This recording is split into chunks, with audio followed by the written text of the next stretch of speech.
Paper 2లో ఎక్కువగా repeat అయిన కొన్ని 2 మార్కుల క్వశ్చన్స్ కొన్ని చూద్దాము. ఇక్కడ ఒక లెక్క ఇచ్చాడు. బాహుళకం 120.8 సగటు 128 అయినా మధ్యగతం ఎంత అన్నాడు. అసలు ముందు వీటి మూడిటికి గల ఒక సంబంధం చూద్దాం. బాహుళకము ఈజ్ ఈక్వల్ టు 3 మధ్యగతం మైనస్ 2 సగటు లేదా అంకగణిత సగటు.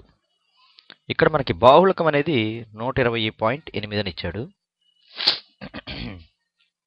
3 మధ్యగతం తెలియదు, అది అలా ఉంచుదాం.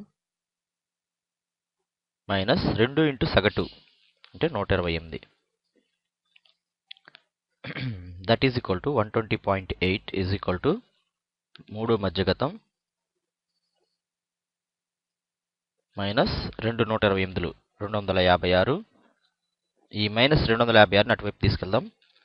అప్పుడు 3 మధ్యగతం is equal to RHS right ఎల్హెచ్ఎస్గా చూపిస్తే ఇవన్నీ కూడా ఒకే రకంగా ఉన్నాయి కాబట్టి రెసిప్రోకల్గా చూపిద్దాం. 256 ప్లస్ 120.8 అంటే 3 మధ్యగతం ఈజ్ ఈక్వల్ టు 376.8.